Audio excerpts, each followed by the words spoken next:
Who knew that some of our all-time favorite snacks and beverages actually have an interesting backstory? Some of them were created with an entirely different objective in mind, while others are products of happy accidents. I dare you to watch this video on an empty stomach because we're bringing on 8 foods that were invented for another purpose. What's up, Factnatics? This is Discovery Amuse serving up your daily dose of the most outrageous, outlandish, and out-of-this-world fun facts.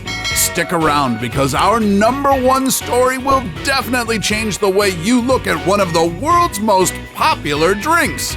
Let's dig right in. Number 8. Ice cream cones. Although technically speaking, an Italian immigrant named Italo Marchionni is credited to be the inventor of the first ice cream cone in 1896, most food historians believe that a Syrian food concessionaire named Ernest Hamwi was responsible for kickstarting the popularity of the ice cream cone in 1904. While Hamwi was selling his Middle Eastern waffle-like pastry called jalebi at the St. Louis World's Fair that year, the booth right next to him, which sold ice cream, ran out of dishes to place the ice cream on, so Hamwi rolled up one of his jalebis in a cone and suggested to the vendor to try putting his ice cream onto the pastry instead. Much to both concessionaires' surprise, the ice cream on a jalebi cone became a huge hit among customers, and the ice cream cone became the sweet American staple that it is today. Talk about a win-win situation. Keep watching till our #1 pick to find out why this soda is just so darn addictive. Number 7. Graham crackers. If you're a sweet tooth, then you know the drill. Throw in some chocolate and roasted marshmallows with these bad boys for that ooey gooey scrumptious s'mores fix. But did you know that the OG graham cracker was invented to discourage people from masturbating? Random, I know, but stay with me here. In the early 1800s, a Presbyterian minister named Sylvester Graham, who was a staunch advocate of sexual abstinence, invented the Graham diet, which consisted of fruits, vegetables, and bland starches, which he believed could significantly tone down a person's lustful thoughts. No chance. The original recipe for the graham cracker involved unbleached flour, bran, and wheat germ. Basically, not as appetizing as how they are made now. Imagine s'mores or pie crust tasting like cardboard. Thank heavens the recipe has been modified throughout the years, turning it into a mildly sweet and crunchy cookie that it is now. Dude, that's our food. Yep. And you're running low on supplies. Number 6. Cornflakes. We're not done with Reverend Graham's anti-wanking legacy just yet. Although his popularity waned by the late 1830s, a few years before his death, he did gain some faithful followers, one of which was cereal maker Dr. John Harvey Kellogg. In the same vein as the graham cracker, the cornflake was invented by Dr. Kellogg to prevent people from touching themselves. Because, you know, bland diet equals pure, chaste thoughts.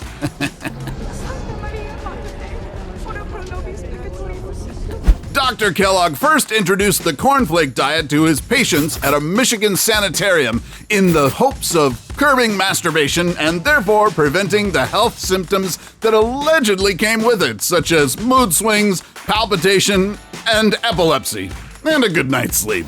When John Harvey wanted to market the cornflakes to the public, his brother Will added some sugar to the plain cereal to make it more palatable to general consumers, much to the horror of John Harvey.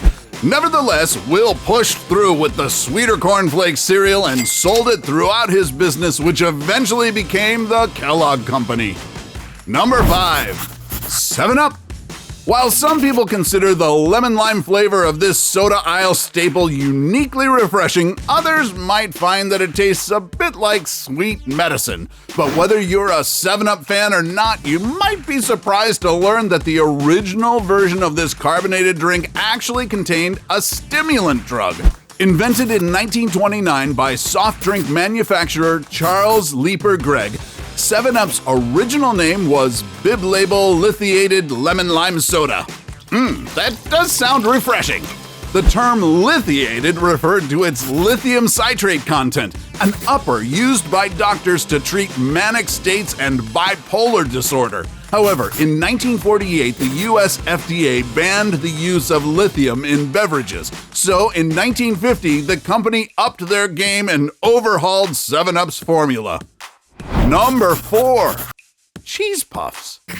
I bet you're watching this video right now while munching on some deliciously crunchy cheese puffs. And who can blame you? These puffy, orange-colored curls are the perfect binge-watching snack.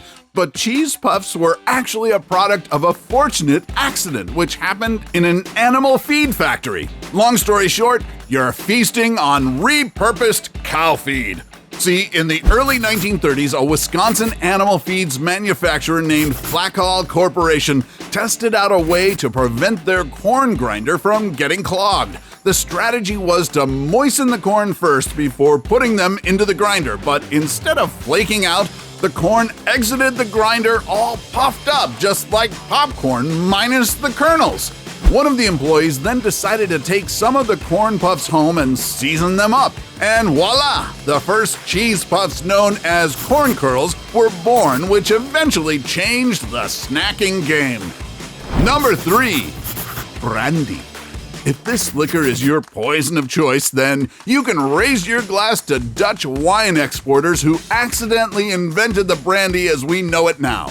In the 16th century, in the hopes of transporting as much wine as possible through their small cargo ships, some Dutch shipmasters thought of distilling the wine to remove their water content, and later on just add water back in once the wine barrels reached their destination. Unfortunately, the primitive distillation process ended up burning the wine.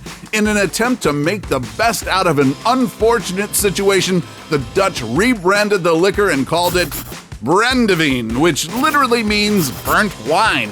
The newly invented spirit became a huge hit, and the slightly sweet and fruity liquor has become one of the most enduring hard drinks, whether served on the rocks or as base for your favorite cocktails.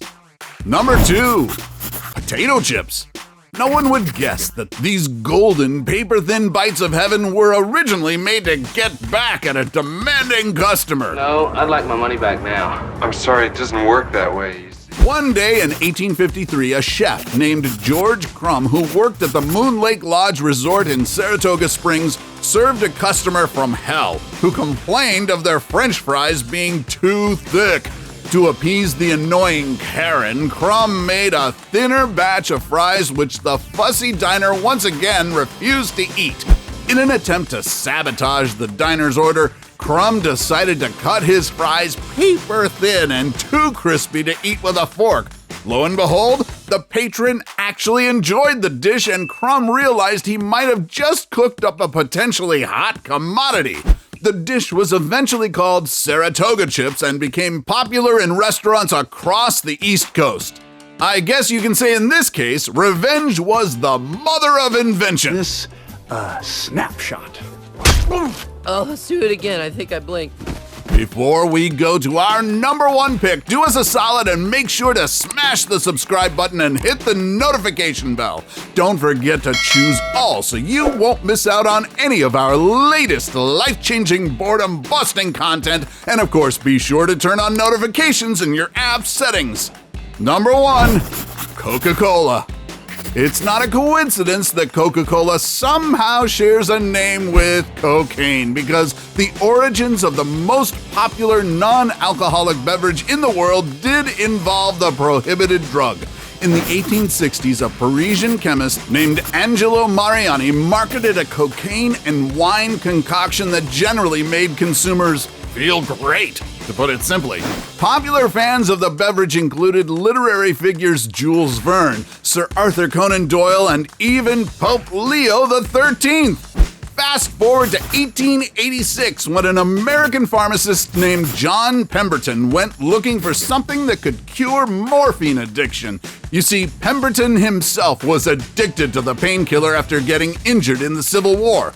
In his search, he came across Mariani's cocaine wine and brought it to the US, naming it Pemberton's French Wine Coca. Soon after, Pemberton concocted his own recipe using coca leaves, cola nuts, and sugar syrup and named it Coca-Cola, the temperance drink, and marketed it as a brain tonic that could make you smarter. But you do know that having Coke too often isn't a smart idea, right? This is madness. It's madness, I tell you, for the love of God, Monica, don't do it! So, which of these bite-sized backstories surprised you the most? Let us know in the comments section below. Take home any of our exclusive gear by browsing our merch shelf or clicking the link in the video description. And while you're at it, take our quiz to find out how you can earn extra cash online doing what you do best. Awesome, right? Hungry for more mouth-watering moments? Then do check out our list of the 15 strangest last meal requests on death row. Till then, eat healthy, Factnatics, and see you in the next video.